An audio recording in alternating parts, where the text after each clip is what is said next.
दरेकर साहेब, काल नागपुरामध्ये ज्या पद्धतीनं दंगल उसळलेली आहे, ही दंगल उसळवण्यात आली असा एक आरोप केला जातो। मला वाटलं याचा त्या ठिकाणी निषेध करावा तितका थोडा। या संदर्भामध्ये राज्याचे मुख्यमंत्री देवेंद्र फडणवीस साहेब यांनी शांततेचं आवाहन त्या ठिकाणी केलेलं आहे।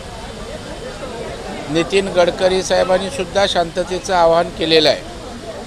तथापि हा पूर्वनियोजित हल्ला किंवा दंगल उसळण्याचा प्रयत्न दिसतोय, अशा प्रकारचा आरोपही आमचे आमदार प्रवीण दटके यांनी केलेला आहे।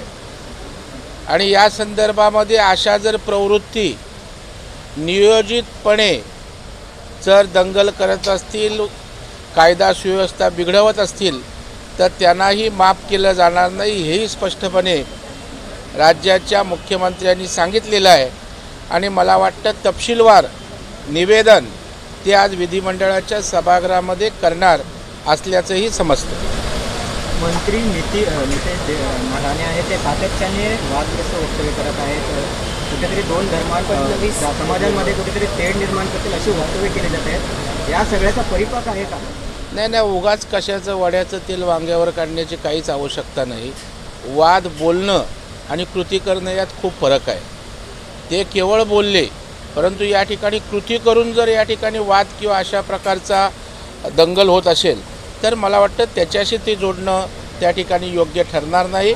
आणि त्याच्यामुळे जे काही त्यामध्ये लोक असतील त्यांच्यावर त्या ठिकाणी कठोर कारवाई व्हायला पाहिजे, ही सगळ्यांचीच, सर्व पक्षाची, सर्व नेत्यांची भूमिका आहे। महाराष्ट्र में नागपुर में जिस तरह से हे ट्रान्सलेट करा ना मला। ज्या पद्धतीने औरंगजेबाच्या कबरीचं जे राजकारण होतं आहे, त्याचे पडसाद आता नुसते नागपुरात नाही तर इतर जिल्ह्यात देखील उमटू शकतात।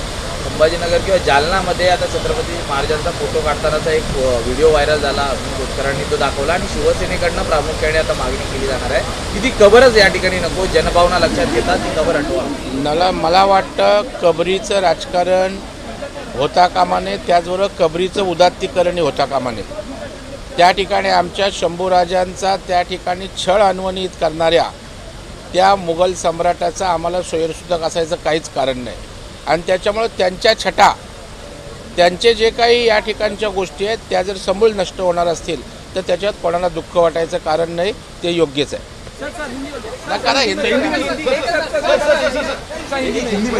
माझे शब्द उलट सर, हम जिस तरीके से देख रहे हैं कि नागपुर में हिंसा बढ़ती, पुलिस कार्रवाई कर रही, क्या लगता है इसके पीछे कुछ साजिश हो सकती है पहले से? नहीं, इसके पीछे साजिश हो सकते हैं। अभी राज्य के मुख्यमंत्री स्वयं गृह मंत्री है, इसके बारे में वो निवेदन करने वाले हैं।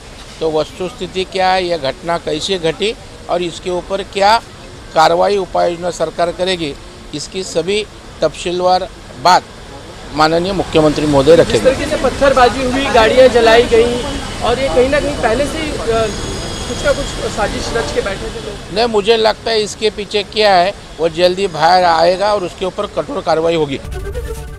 एबीपी माझा, उघडा डोळे बघा नीट।